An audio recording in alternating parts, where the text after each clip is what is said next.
Quando nós nos deparamos com toda a pressão que está sobrevindo sobre a humanidade nesse momento, nós precisamos parar para definir o que de fato seria as nossas prioridades. É interessante que saiu uma notícia essa semana dizendo que 2 cientistas, Marcos Bolonha e Gerhard, eles estabeleceram que dentro de 40 anos, num prazo otimista, o planeta não vai mais produzir recursos para a humanidade, de forma que a vida irá sucumbir diante da devastação que nós mesmos temos produzido em nosso planeta. Não é uma boa notícia. Para quem está saindo de um período de pandemia, tendo em vista que estamos aí à beira do lançamento das vacinas, graças a Deus pela ciência, graças a Deus por aqueles que dedicaram horas e horas sem dormir para produzir essa tecnologia e, de alguma maneira, nos prevenir do contágio dessa pandemia, desse coronavírus. Porém, o futuro que nos espera, dentro de uma perspectiva que a própria ciência traz, não é um futuro tão animador. E isso a Bíblia ela explica a partir do que aconteceu na queda do homem, se afastando da realidade de Deus e entrando em desconexão, em disfuncionalidade, em relação àquilo que ele deveria produzir para ele mesmo, produzir para o cosmos e assim viver uma vida de harmonia com toda a criação e com o Criador. A gente se depara com a desintegração biológica, com a desintegração ecológica, com a desintegração social por causa da queda do homem. E não foi uma queda necessariamente literal, se você está pensando isso. Foi a decisão que o homem tomou de autonomia em relação à pessoa de Deus. Nós que deveríamos ser teorreferentes, ter uma teonomia, nós nos tornamos autorreferentes e tomamos posse de uma autonomia, de forma que essa decisão de viver a nossa própria maneira fez com que a terra entrasse num declínio devastador. Como pode o homem se afastar daquele que traz vida? É como tentar apagar o horizonte com esponja. É como tentar desgarrar a terra do seu próprio sol. Então, essa disfuncionalidade, essa desintegração, ou seja, a terra ela passou a produzir algo que antes ela não produzia. A Bíblia diz cardos e abrolhos. Foi exatamente uma nova funcionalidade a partir desse afastamento da pessoa de Deus. Por isso que nós falamos que a terra se torna disfuncional. Ela não produz aquilo que originalmente ela deveria produzir. Por quê? Porque o homem toma a decisão de viver contra Deus, sem Deus, tenta de alguma maneira matar o Criador.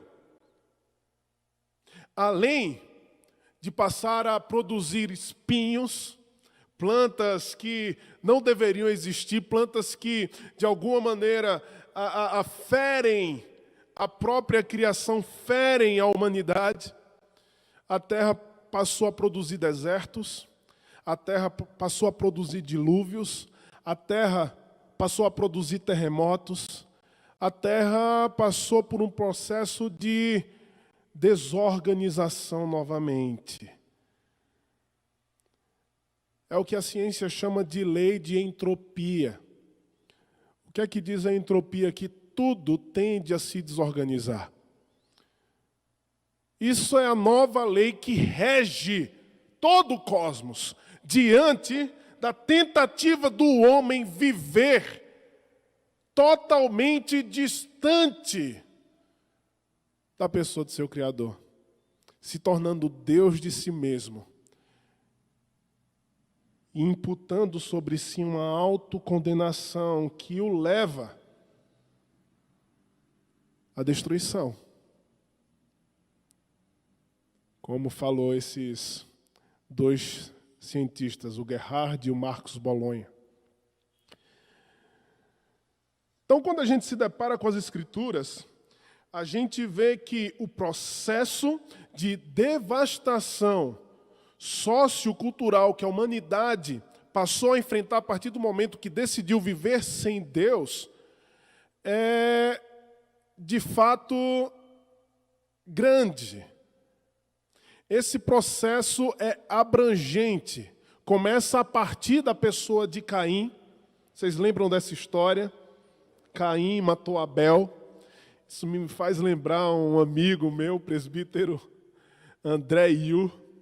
Presbítero André Yu, certa vez, estava na sua casa, e eu creio que isso também é obra, assim, do mal que entrou no coração do homem, né? Vocês vão entender por quê. O presbítero André Yu estava na sua casa e a sua filha Nara chegou para o pai, né? Porque tinha ouvido na igreja que Caim tinha matado Abel, essas coisas todas. E falou: papai, o Caim matou o Abel. Olha como Caim é mau. Aí o doutor André olhou para ela, corintiano, roxo, falou: Nara, presta atenção, Caim é mau. Caim matou Abel porque ele é palmeirense. Por isso que Caim matou Abel. É fruto da queda, fruto da queda. Então, a partir do momento que o homem deixa o jardim, tem o primeiro ato de violência no cosmos de um homem para com outro homem. Obviamente, houve a primeira morte porque Deus precisou construir para Adão e para Eva vestes de couro.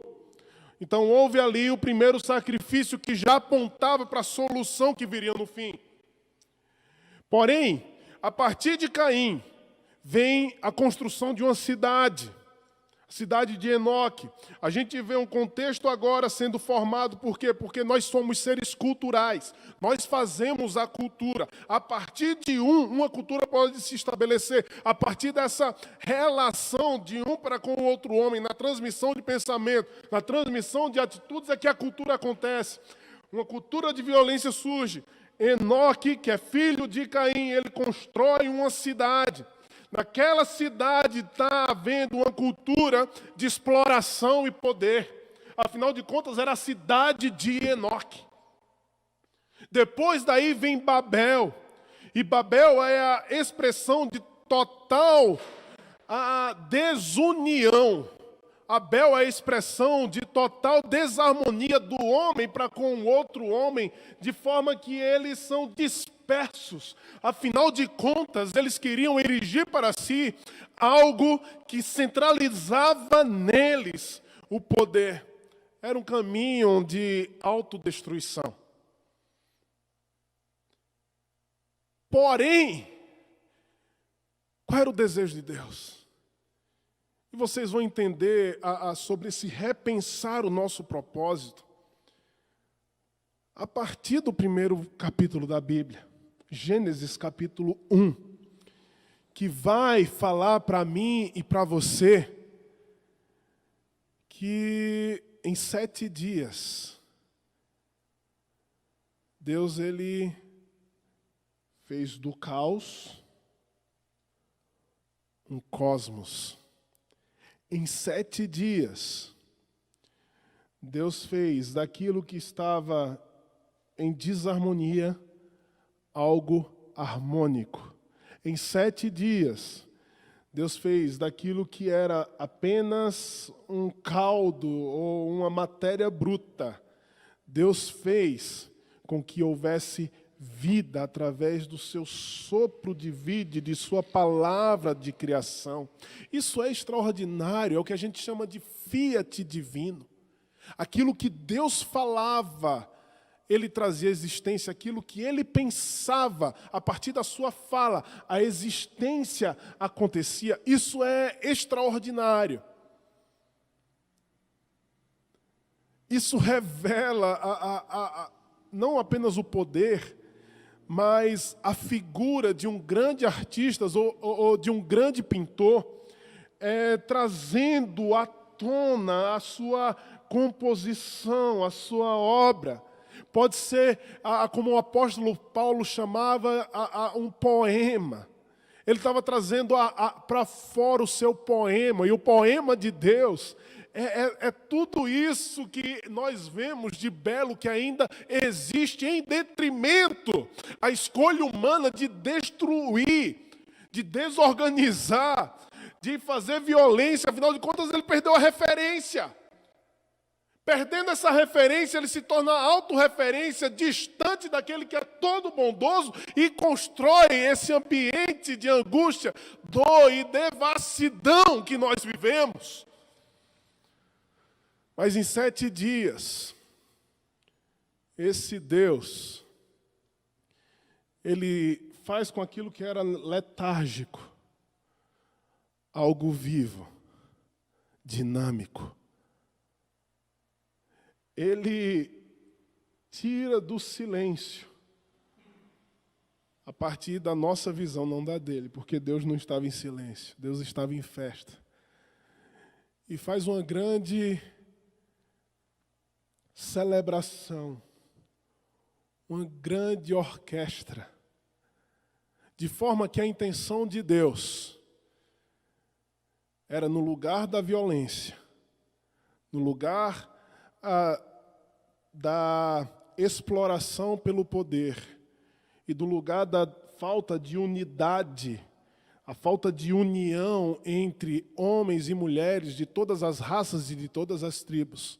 Em 7 dias, Deus ele faz com que esse planeta seja habitável, de forma que nós viveríamos, sim, e preste atenção nisso, uma grande festa. Então você imagina que Deus ele intentava para a criação e para toda a humanidade um ambiente de harmonia, um ambiente do exercício criativo humano e um ambiente de festa, de celebração. Então você começa a imaginar comigo tambores, você começa a imaginar comigo flautas, você começa a imaginar comigo harpas, você começa a imaginar comigo todos os naipes de sopro que você pode imaginar, trombone, saxofone, tuba, tantos e tantos, oboé, enfim, você imagina as cordas, imagina um ambiente onde nós estaríamos celebrando vida, paz, harmonia o tempo todo. Porque era aquilo que Deus havia intentado para nós desde o princípio. E aí no 7º dia, depois dele criar todas as coisas, ele em autossatisfação, ele fala, bom, isso é bom. Ele celebra.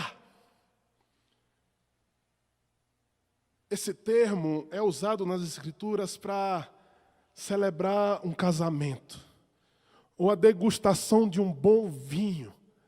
Deus em autossatisfação declarando, uau, que maravilha que foi criada. E esse homem vivendo nessa harmonia comigo, e esse homem vivendo essa relação comigo, vai desfrutar de toda essa ordem que eu criei. Aqui vem o ponto-chave da pregação de hoje. No 7º dia, Deus descansou. E esse descanso não é que Deus ficou enfadado do trabalho. É como se Deus ele criou todo o universo para fazer desse universo o local onde ele se revela a sua criação. Nos templos antigos, no Antigo Oriente, bem como na Grécia Antiga, a gente sabe disso, os templos serviam como um local que expressava o qual era a base da cultura, e a partir do templo e a partir do Deus que tal cidade, tal sociedade servia, era estabelecida a maneira que a vida seria expressa nas suas mais variadas formas. Por isso é interessante que quando Salomão ele intenta fazer um templo para Deus, ele diz: Senhor, nós fizemos aqui esse templo para que tu possas habitar, morar nele. Porque havia esse entendimento que os templos construídos serviam para que os deuses se manifestassem para as pessoas, e a partir dali a sociedade era construída. Presta atenção nisso. Deus responde a Salomão dizendo: Salomão, nem os céus dos céus são capazes de conter toda a minha glória. Ah, irmãos, uma coisa eu sei. Ao final desse sermão, como essa palavra vai ficar enraizada no nosso coração. O templo, ele servia como essa manifestação da realidade de Deus. E quando Deus constrói o universo em 7 dias, ele descansa dizendo assim: está tudo organizado, está tudo em ordem, está tudo conforme foi planejado. Esse 7º dia foi o dia que Deus disse para o seu povo que era para esse povo santificar. Ou seja, nenhuma obra servil fareis, nenhum trabalho você vai fazer no 7º dia, porque esse dia me pertence, é o dia que você deve me adorar. É o dia que você deve celebrar. É o dia que você deve pôr novamente a sua mente em referência àquele que tem dado para você toda a potencialidade e capacidade para que você possa viver o seu dia e obter tudo aquilo que é necessário para que você tenha vida. Seja na sua relação familiar, seja na sua relação de trabalho, seja com os seus amigos. Tudo isso ganha cor e vida a partir do 7º dia, que é o dia que a gente lembra, Deus põe em ordem todas as coisas. É o dia que a gente lembra o quê? Que Deus está trabalhando para pôr em ordem todas as coisas. E aí, a gente entra no nosso texto sob essa perspectiva. Neemias, capítulo 8, a partir do versículo 13. E a gente escolheu Neemias por causa dessa perspectiva de reconstrução. Afinal de contas, nós estamos num período de reconstrução. Nós estamos, de fato, reconstruindo as nossas vidas depois de um grande período de dificuldade. E nós precisamos reconstruir, repensando o propósito, porque nós estamos reconstruindo. E no capítulo 8 de Neemias diz o seguinte: no dia seguinte, ajuntaram-se a Esdras, o escriba, os cabeças da família de todo o povo, os sacerdotes e os levitas, isto para atentarem nas palavras da lei. Acharam escritos na lei que o Senhor ordenara por intermédio de Moisés que os filhos de Israel habitassem em cabanas durante a festa do 7º mês, que publicassem e fizessem passar pregão por todas as suas cidades em Jerusalém, dizendo: saí ao monte e trazei ramos de oliveiras, ramos de zambuzeiros, ramos de murta, ramos de palmeira e ramos de árvores frondosas, para fazer cabanas, como está escrito. Saiu, pois, o povo, trouxeram os ramos e fizeram para si cabanas, cada um no seu terraço e nos seus pátios, e nos átrios da casa de Deus, e na praça da porta das águas, e na praça da porta de Efraim. Toda a congregação dos que tinham voltado do cativeiro fez cabanas e nela habitou, porque nunca fizeram assim os filhos de Israel, desde o dia de Josué, filho de Num, até aquele dia, e houve muito grande alegria. Dia após dia, leu Esdras no livro da lei de Deus, desde o primeiro dia até o último, e celebraram a festa por 7 dias. No 8º dia, houve uma assembleia solene, segundo era prescrito no livro da lei. Esse texto é poderoso. Afinal de contas, eles entenderam que o verdadeiro descanso, a verdadeira satisfação, a base que traz ordem real para a cidade, para o país, para as nossas vidas pessoais, é o 7º dia do Senhor. Existe aqui um aspecto litúrgico. Dentro da cultura do povo judeu, eram celebradas 7 festas. Quais eram essas festas? Páscoa. 2º, pães asmos.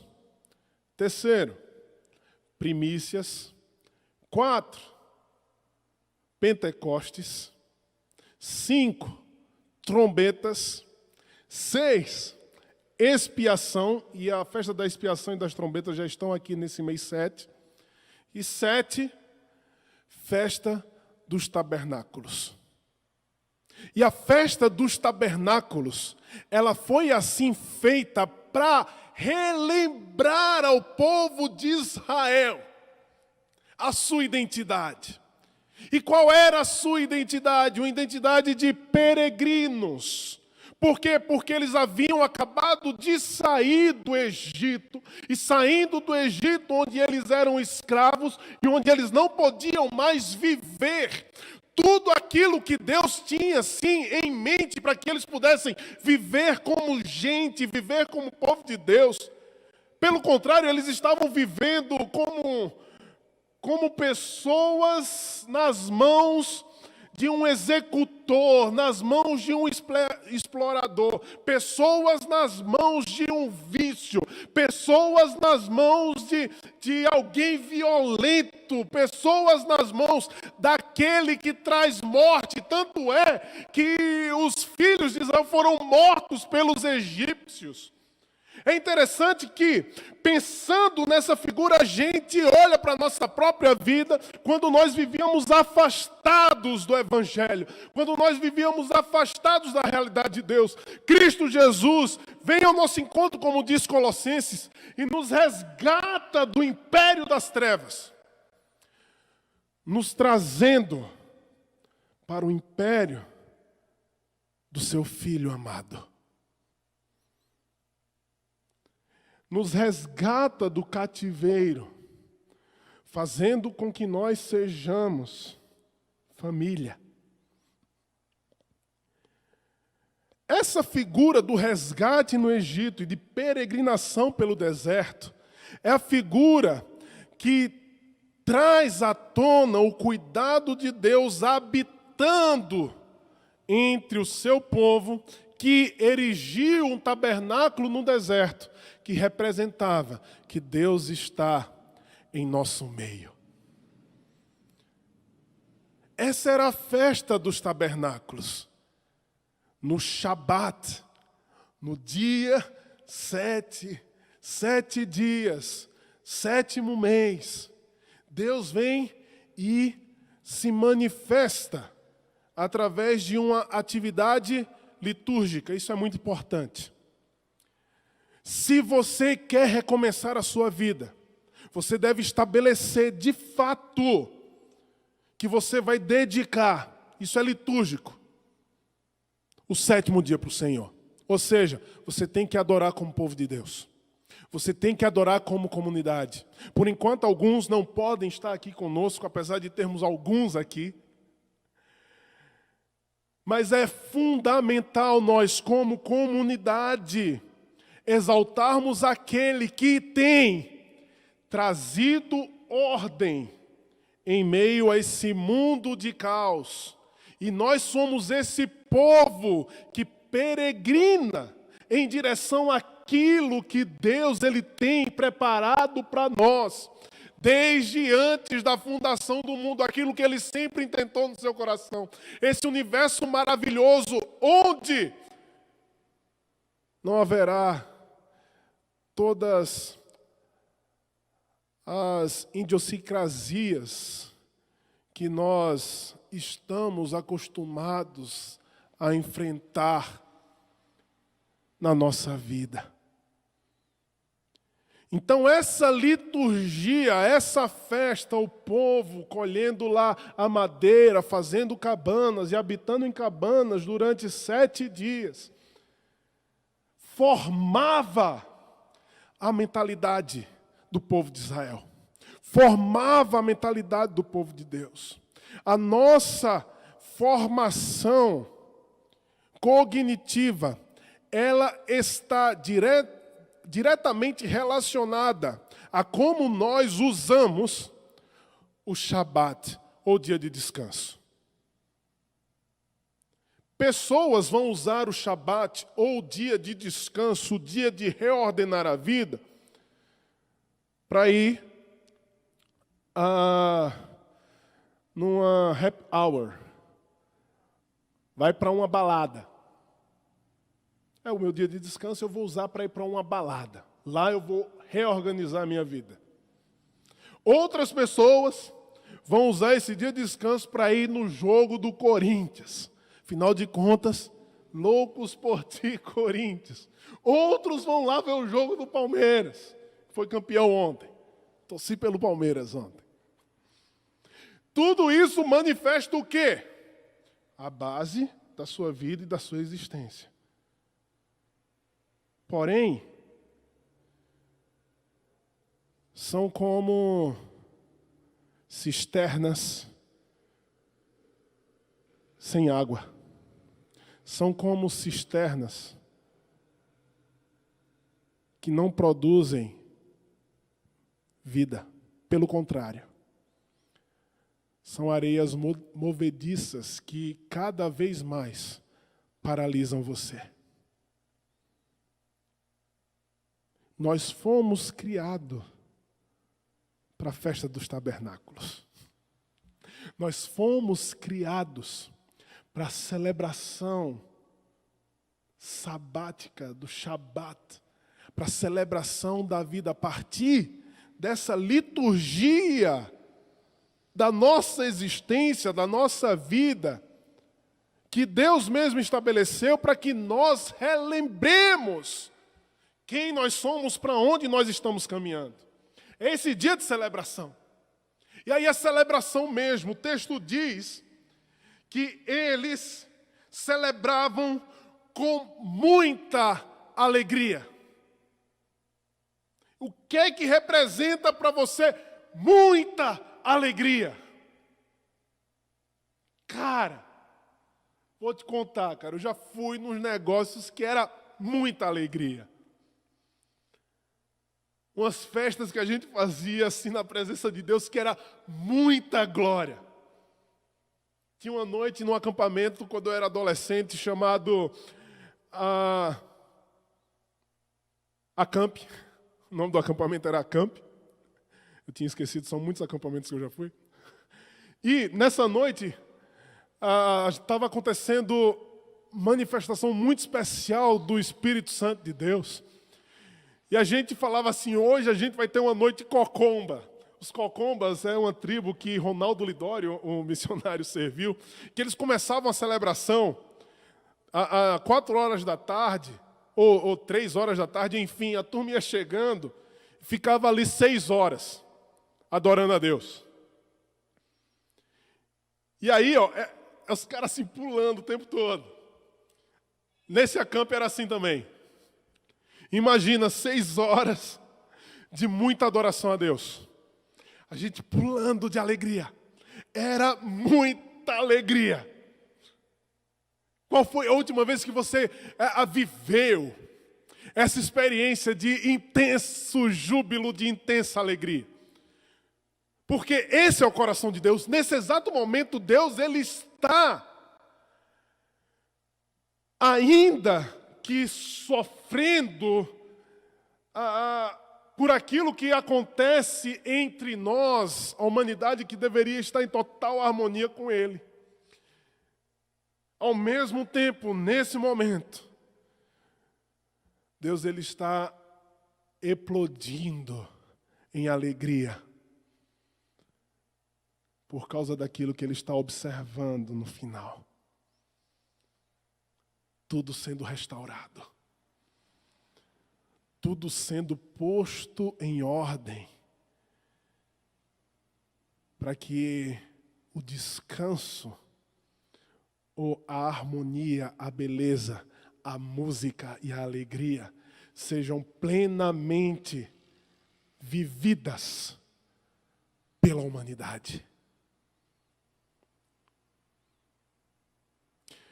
Quando você vem aqui adorar a Deus, você tem que vir com essa disposição. Você mesmo. Se você não vier com essa disposição de plena alegria, o que é que você está fazendo aqui? Você não entendeu nada da Bíblia, cara. Mas aqui tem algo extraordinário. Jesus, ele, em João capítulo 7, nessa mesma festa,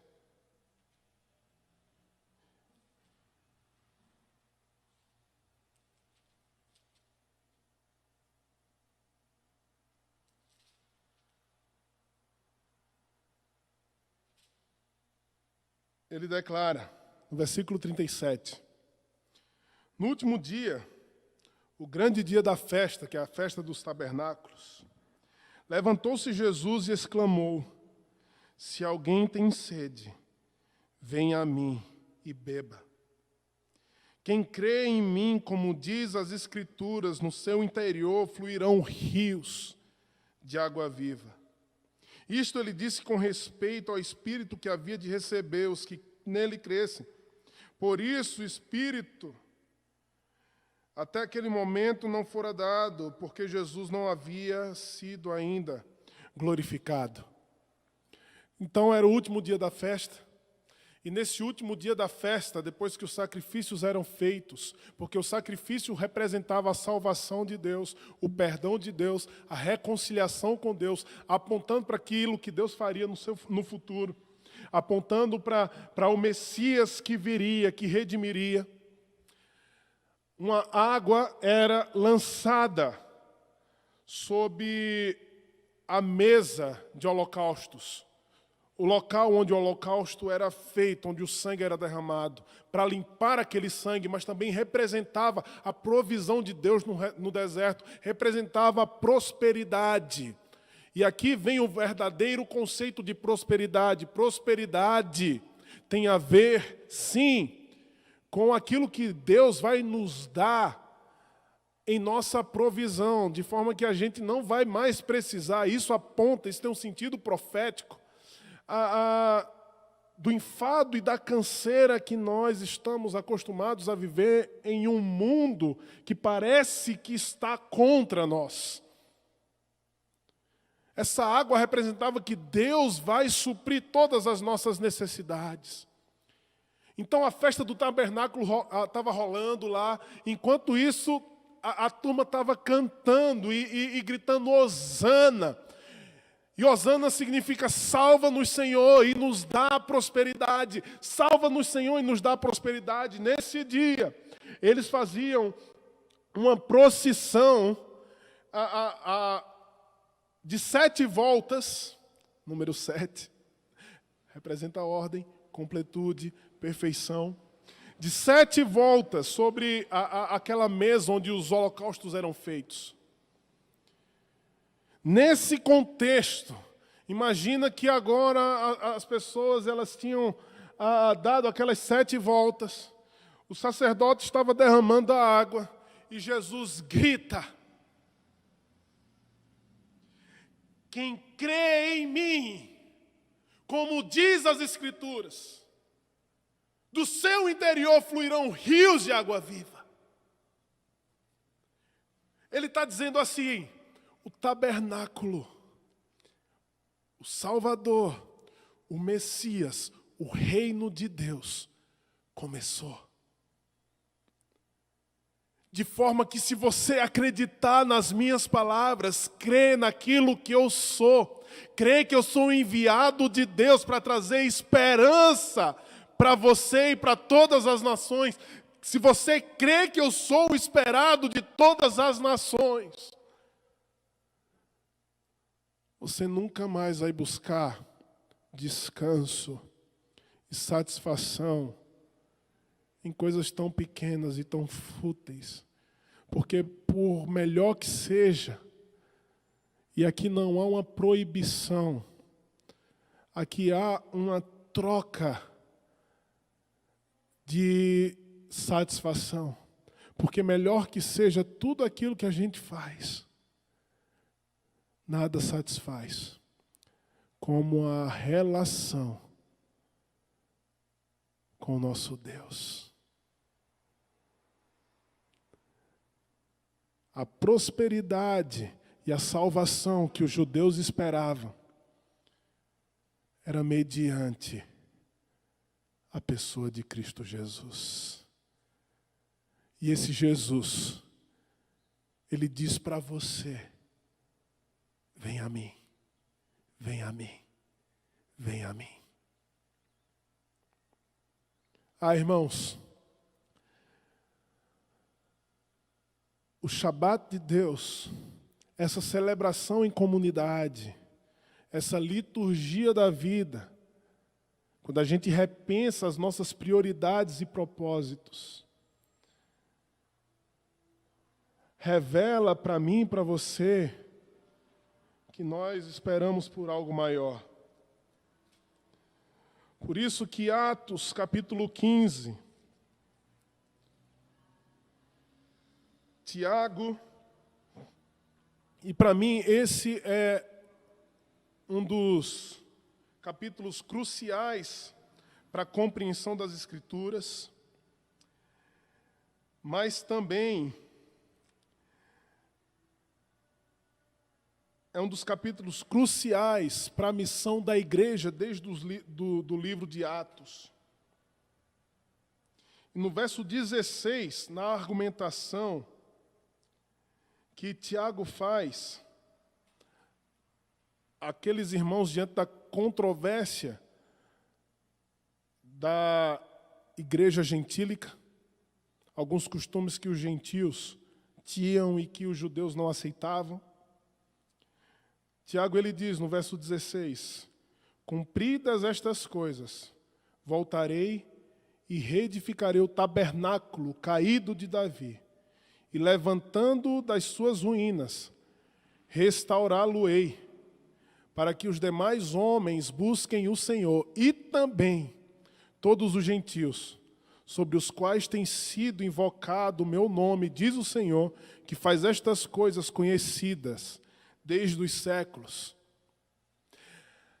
O entendimento completo dessa ação dominical, litúrgica que a gente faz, está teologicamente imbuída nesse discurso de Tiago, dizendo que Deus vai restaurar o tabernáculo dele sobre a terra. E aí, em Apocalipse, nós vemos a doxologia final. Nós vemos Deus declarando aquilo que Ele sempre intentou para a sua criação. Versículo 3 diz, do capítulo 21.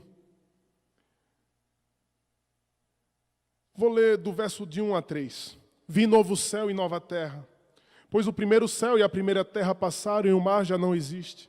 Vi também a cidade santa, a nova Jerusalém, que descia do céu, da parte de Deus, ataviada como noiva, adornada para seu esposo. O céu desceu à terra.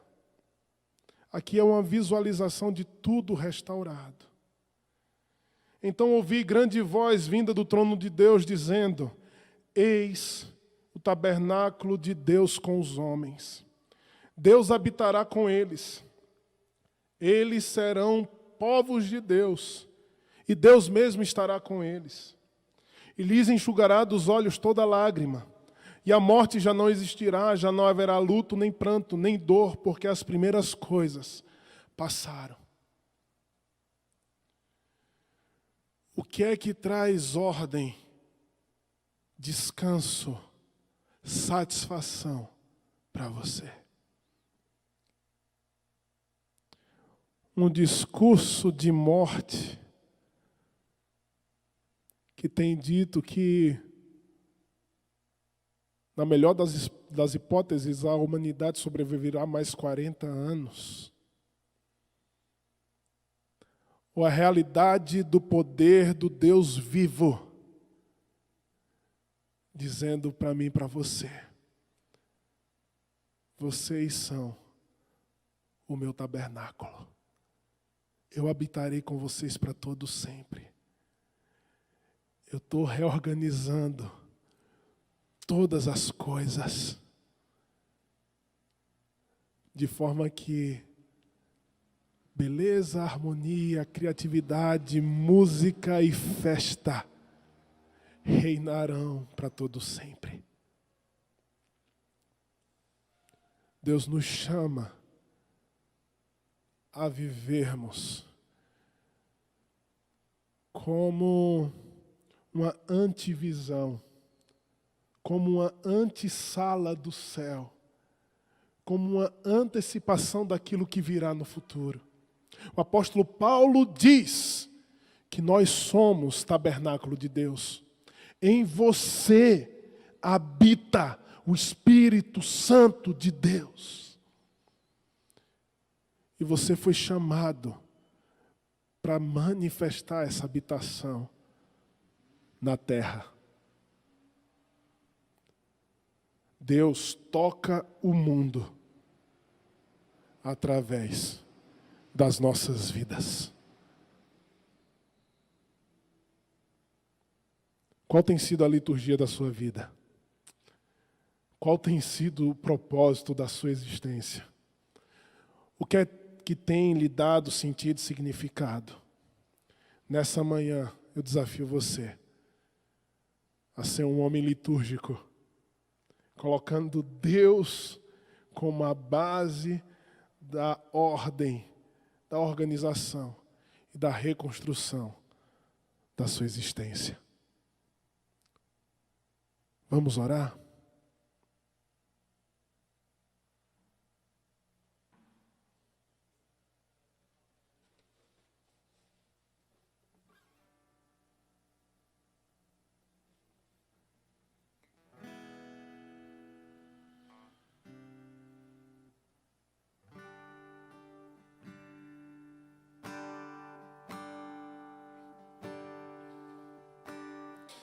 Seguro estou nos braços daquele que nunca me deixou.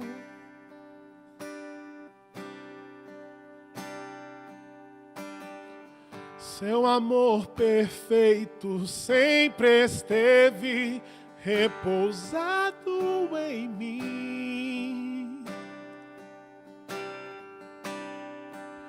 Se eu passar pelo vale,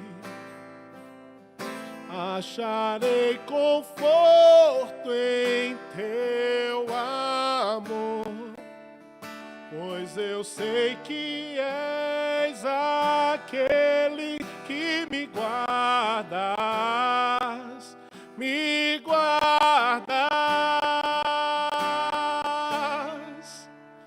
Em teus braços é o meu descanso. Em teus braços é o meu descanso. Aleluia. Em teus braços é o meu descanso. Teus braços é o meu descanso.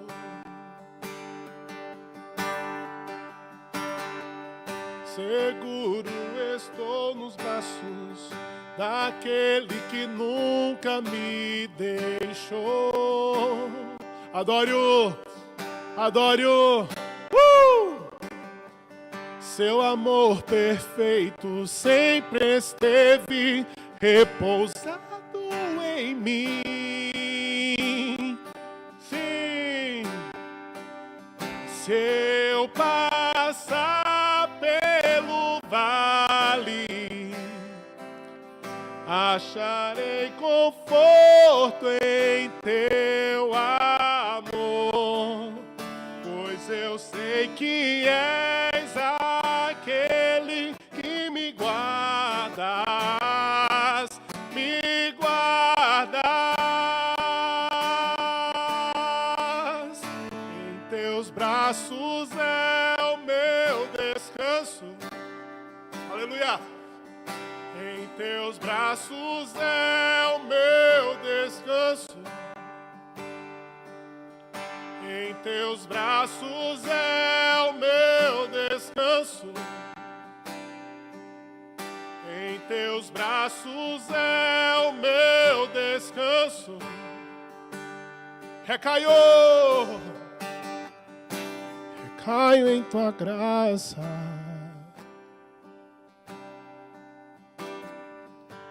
Recaio de novo em tuas mãos. Recaio em tua graça.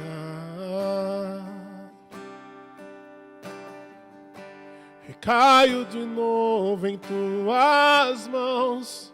Recaio, recaio em tua graça.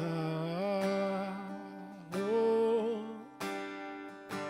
Recaio de novo em tuas mãos. Recaio, recaio em tua graça.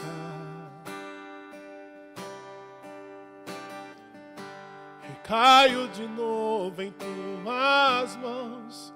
Se eu passar pelo vale, acharei conforto em teu amor, pois eu sei que és aquele que me guarda, me guarda.